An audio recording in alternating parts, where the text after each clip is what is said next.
Үміт соңынан бұйдалы інгендей елпілдей ерген қос мұңлық тырмысып жүріп тау басына шықты. Ентіктерінде бас-бастан елбірей тұрып, ілгері қараса, етекте ботаның көзіндей мөлдіреп айна көл жатыр. Көл жағасынан буы бұрқырап, арна тартқан бұлақ көрінеді.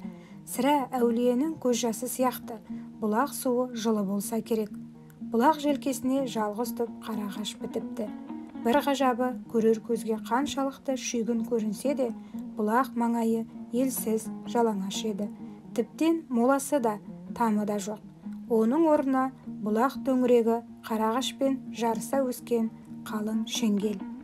Бай-бәйбіше тағы да сол тәтті үмітке жіпсіз шырмалып, бұлақ басына жеткенше асықты. Көз алдары суланып, етекке құлдырай түскен беттерінде қалың шеңгелді аралап кетіп еді. Тау басынан қызара көрінген шеңгел шынында да ұйыса бітіпті. Көңіл шіркін елегізіп, елбіреп, ілгері жетелейді. Байбөрі алда, аналық артта, жүректері лүпілдеп, көрмеген жерлерін танып білгенше асыққандай ілгері қарай емпеңдей ұмтылсады. Қадам басқан сайын елеңдеп, алдарынан елп етіп бір нышан көрінердей зарыққан күйге түскен. Кенет аналық бәйбіше жаулығы ағараң етіп бөгеліп қалды. Бөгелейін деп бөгелген жоқ. Шеңгел басының салалана біткен бір бұтағы иіліп келіп, маңдайынан тіреді. О ғажап! Бұтақты жазайыншы деп жасқап үлгермеді. Ақ маңдайына екі елі батып-ақ кеткені. Кереметі сол, бұтақтың тиген жері не қанаған жоқ, не ауырсынған жоқ. Аналықтың жүрегі бір құдірет сезгендей алып ұшып, «Ем, тоқтай тұршы» деуге ғана тілі келді. Артына бұрылған байбөрі бәйбішенің өңінен алабұртқан толқуды жазбай танып, бір нышанның болғанын аңғарып еді. Аналық болса сөзге келместен бөлек бір сезім қолтықтап көтеріп кеткендей, басындағы қабат-қабат жаулығын шешіп, әр шеңгелдің басына іле берді. Аналықтың қазіргі күйі гүл көрген ақ қанат көбелектей еді. Әр шеңгелді бір құшып, ықылас ниетін бағыштап, ақ жаулығын ырым етіп байлап жүр. Сол күні бай-бәйбіше жылы бұлақ басына аялдады. Қарап отырмай күн ұясына қонғанша бұлақ басындағы тасты жинап, қонып шығар қалқа жасауды ниет етіп еді. Сол ниет үстінде тағы бір нышанның кереметіне куә болысты. Кереметі сол, жерден көтерген тасы өзінен өзі қиюын тауып, қалап жатқан қалқасына жымдаса кетеді. Тәңірім, жақсылықтың нышаны болғай, деп күбірледі байбөрі. Қиюы келіп, өзі сұранған тасты қалқайтудың қиындығы бар ма? Намаз шам кезінде бай-бәйбіше алыстан белгі боп қараятындай, жақындасаң жел күннен қорған болатындай етіп тас үйіп үлгерген. Мұнан әрі осынау сапар үстіндегі дағдылары бойынша құптан намазын оқып дамыл алысты. Қыбылаға бастарын қаратып, бір етегін төсеніп, бір етегін жамылып дегендей, іштей тәубеге келіп, қатарласы қисайып еді. Бұрын түннің бір уақытына дейін әр нәрсені ойлап, елегізіп, қам көңіл болып жататын бай-бәйбіше бүгін қисайған бетте мызғып кеткен. Жаз түні қамшы сабындай келтемес пе? Әні міне дегенше таңның хабаршысы бозторғай шыр етті. Кешікпей-ақ шығыс аспаны рауандап түріле берген. Осы кезде көктен түскені, яки жерден шыққаны белгісіз көк есекке мінген ақ сәлделі диуана шырт тыныштыққа шомған бұлақ басына пайда болды. Алдымен қырау шалған қою қасын сабырмен көтеріп, тұңғиық ойлы жанарын төңірегіне тастап, бір уақ үнсіз тұрды. Оның қазіргі кейпі осынау дүние дидарындағы мұң сырдың, қуаныш қайғының бәрін іштей біліп, қасіреті мол өмірге қабырғасы қайысқандай күйдеді. Уақыт өткізген жоқ. Көк есегін тебіне түскен диуана асықпай аяңдап келіп, бай-бәйбішенің тұсына тізгін тартты. Сонан соң қолындағы сырлы аспабын сабырмен көтеріп, шырт ұйқыда жатқан бай-бәйбішені ақырын ғана бір-бір түртті де тіл қатты. «Ей, көзінен жас кетпеген бейшаралар! Арманның жетегінде шырмалып, жетімдей тентірегенде қалағандарың не еді?» Ақ сәлделі диуананың үні 7 қат жер астынан немесе 7 қат көктен естілгендей күмбірлеп шақты. Байбөрі мен аналық алақтай бас көтеріп, жамырай жарыса ауыз аша беріп еді. диуана тағы да сөйлеп кетті. Білемін, көкіректі кернеген жалғыз ғана арман тілектеріңнің барын білемін. Бір ұл керек дейсіңдер ғой, әрине. Әулиеден әулие қоймай, жалбарынып, жердің жүзін шарлап жүргендеріңді де білемін. Көз жастарыңды көрмей, сырт беріп кеткен бірде-бір әулие әмбие жоқ. Сендер үшін бәрі де орындарына бір-бір аунап түсіп, қатты қиналды. Жарықтықтардың мәртебелері бөлек қой, назары түскенге қайырым жасамай қалмақ емес. Сонан соңда 88 серілер мен 99 машайық бас қосып, бір сендердің тілеулеріңді тілеп, жаратқан жалғызға жалбарандық. Олардың ішінде мен болдым. Жаратушы Тәңірге тілегіміз ұнады. Ұнағанын содан біл. Сендер үшін сұрап барғанымыз бір ұл еді. Оған бір қыз қосып сыйлады. Менің атым Шашты Әзиз. Жұрт баба түкті Шашты Әзиз деп құрмет көрсете атап жатады. Енді езіліп егіле беруді қойыңдар. Бастарыңды көтеріп, жастарыңды тыйыңдар. Ұлыңның аты Алпамыс болсын, қызыңның аты Қарлығаш болсын. Алпамысың елден асқан ер болар. Шапса қылыш, атса мылтық өтпес, отқа салса күймейтін, суға салса батпайтын, өмір бойы жас боп өтер. Жауыңның басы қалмақ болар. Енді батамды берейін, орныңнан тұрып қолыңды жай. Айтқанымның бәрі айнымай келсін, тілегің қабыл болсын. Осы сөздің айтылуы мұң екен. Бай-бәйбіше еңіреп келіп, диуананың аяғына бас ұрды. Қолынан иіскеп, етегінен тұмарлық жыртып алды. Сол сәт ақ сәлделі диуананың келгені қандай белгісіз болса, кеткені де елеусіз. Көз алдарында ғайып болып еді. Байбөр мен аналық болса, қуаныштан жүректері жарыла жаздап, бір-біріне қарасты. Аналық байғұстың қабағы ашылып, ақша бетіне қан жүгіріп, бойын түзеді. Асыл тоған арудың көңіліне сай, көркі келісіп, аршын төсін бастыра мойнына алқа салды. Байбөрі мен аналықтың қаяулы көңілі орнығып, ел жұртын бетке алғалы бүгін айдың жүзі өтіпті. Өздері де әулие әмбиені аяқтаймыз деп тым шығынданып кеткен екен. Қазір көңілдері қаншалықты алып ұшып, туған жерге асыққанмен ұзақ жол өнбей-ақ келеді. Қуанышпен оралар күнді ойлаған бұлар бар ма? Мол қазына теңдеген жазылы бурадан бастап, жаулығына дейін үміт жолына байлап кеткен. Енді міне табаны тасқа ойылып, маңдайы күнге күйіп, қиналып келе жатқан жайлары бар. Соңғы күндері Байбөрі бәйбішесінің көңіл күйінен бір өзгеріс аңғарғандай еді. Аналық байғұс көрт жүдеп, өзінен өзі қатып семіп, дертті болғандай күйге түскен. Аузы күйген үріп шеді дегендей, Байбөрі мұны сезіп біліп жүрсе де, сұрауға батпай ішінен тынған. Бүгін ертеңгісін ен далада екеуден екеу шошайып отырып, қоржын аузын ашты. Орамалдың түйіні шешіліп, жолға алып шыққан құрт ірімшік, бабымен қатырып алған сүрет, өрік мейіз жайылды. Байбөрі байқап отыр. Бүгін бәйбішесі аузына түйір дән салмады. Осы тұста Байбөрі шыдай алмай, «Япыр-ау, саған не болды? Тәбетің неге болмай жүр?» деп көңілін көптеткен жайдың мәнісін сұрады. Сонда аналықтың бетіне лып етіп қан жүгіріп, болмашы қымсынғандай шырай танытып еді. Сонан соң аз кем бөгеліп отырып тіл қатты. «Уайым етпе, ем, ауру сырқаудан аманмын. Өзіңе айтайын деп талай рет оқталып едім, орайын таппадым. Енді айтпасқа шарам жоқ. Жерік сүзектен жаман деген рас екен. Жерік болып жүрмін. Бір кереметі адаласқа тәбетім шаппайды. Арамды көңілім қалайды. Жазмыштың бұйрығы сол шығар. Бір қабылан атып берсең, тойғанымша жеп, жерігімді басар ма едім деп ойлаймын». Қуанған мен қорыққан бірдей дегендей, Байбөрі қуаныш салмағын көтер алмағандай отырып қалды. Бұлардың аял еткен жері бұдырсыз жазық болатын. Жалаңаш жерде қабыланның жүрмейтіні мәлім. Сонан соңда Байбөрі жер жайын оймен шолып, аң құсы мол Жетаралға жеткенше асығып еді. Содан бір күні Байбөрі таң ала өсімен тұрып, қапысыз қамданып, Жетаралдың алыс түкпіріндегі қалың жынысты бетке алып еді. Тәңірі оң шырай танытқан соң, не нәрсенің қисыны келе бермек қой. Күн шекеден өтпей-ақ қалың қауды жапыра жүріп, артына мөрдей із тастаған қабыланның сорабы кездесе кетті. Байбөрі із қуалап табаннан таусылған жоқ. Қозы өрісінде ғана жер жүргенде гүрс еткен дауыс естілді. Айтқанша болған жоқ, қабағы саптаяқтай, жанары тостағандай. Қабылан қылыш құйрығын шапақтап ұшыраса кетті. Әп-сәтте қапысыз қимылдап, бой тасалап үлгерген Байбөрі қарсы алдынан кездескен қара ағашты паналай тұрып, «Я, сәт!» деді.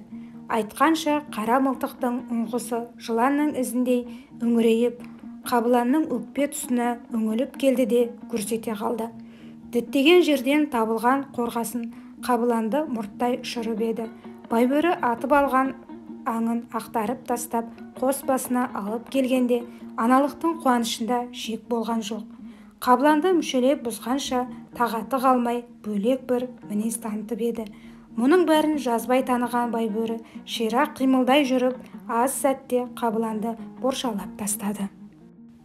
Табиғаттың тәртібіне тосқауыл болған пенде жоқ. Аналық бәйбіше де жеріктік күйінің құлы боп, бір қайнауы ішінде болса да, мосыдағы етті түсіріп алған. Сонан соң маңдайынан тер шығып, сүйсіне отырып, Қабыланның 12 мүшесінен бір-бір қарбытып ауыз тиіп шықты. Тұла бойы жеңілдеп, бетінің ұшына қан жүгіріп, көңіл күйі де қанаттанып кеткендей еді. Байбөрі мұны көрген соң ішінен шүкірлік етіп, енді елге жетудің қамына кіріскен. Аналықтың жерігі басылып, қабағы ашылған соң, бәйбішесіне қарап, Байбөрінің де көңілі судай тасыған. Сонан соңда еш алаңсыз сыдыра тартқан бәйбіше аз күнде ел шетіне тұяқ іліктіріп еді. Ел шетіне келген жолаушыны ең алдымен малшы-жалшының көретін әдеті. Бұларды да елдің жоқ қарап жүрген жылқышысы көрген. Көрісімен есі қалмай қуанып, етегі желбірей шапқан бетінде ел жұрттан сүйінші сұрауға асығып еді. Далалы елде жылт еткен жаңалықтың қанаты бар. Айтқанша болмай бүкіл қоңырат руы құлақтанып, жас кәрісі бар, хан қарасы бар, естіген жанның бәрі қызылды-жасылды болып шұбап, Байбөрі мен аналықтың алдынан шықты. Ел жұрты елбіреп алдынан шыққанда, бәйбіше қатты толқып, көңілдері көкке жеткендей болып еді. Аналық байғұс қуаныштан көз жасын сығып тастап, онысынан өзі қысылып та келеді. Байбөрі болса сабыр сақтап, шұбырта тақалған ел жұртына көз тоқтатса, қарсы алдында хан келеді екен. Бұлар иіліп тағзым етті. Сол кезде хан тіл қатты. «Уа, арысым Байбөрі! Сен елден аттанғалы 10 айдың жүзі болды. Ел жұртың дін аман, алаңымыз өзің ғана едің. Шүкір есен сау көрдік. Енді көңіл күйіңді білгіміз келеді». «Хан ием, сапар қайырмен болды. Тәңірім көз жасымды көріп, тілегімді қабыл етті», деді Байбөрі. Сол-ақ екен, иін тірескен қалың қауым жамыраған қойдай араласып, бірінен бірі сүйінші сұрап, бәйбішеге құтты болсын айтуға ұмтылды. Қаумалаған ел жұрты қуаныш күйін тартқандай дабырласып, зарыға күткен жолаушыларын ақ ордаға кіргізді. Бел шешіп, көңіл демдеген Байбөрі естіген жанды таң қалдырып, көрген білгенін жырғып айтты. Жақсы нышанды көздері көріп, көңілі орныққан ел жұрты сол жерде құтты болсын айтысып, Байбөрінің төбедей ақ ордасының төріне жеткізе құрсақ шашу шашты. Бұл бұрын соңды болмаған дәстүр еді. Көрген жан мұны да өмірдің жарасымды заңындай қабылдап, таңырқай тамашалаған. Сол кезден бастап байтақ жатқан жиделі байсын жерінде жүкті болған әйелге ақ тілеу айтып, құрсақ шашу шашатын дәстүр қалыптасты.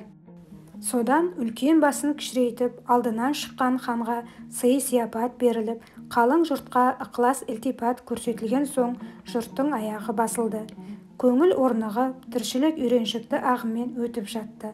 Аналық бәйбіше болса, күннен күнге төлешіп, көрген жанның көзін қуантып, көкірекке қуаныш жүйірді.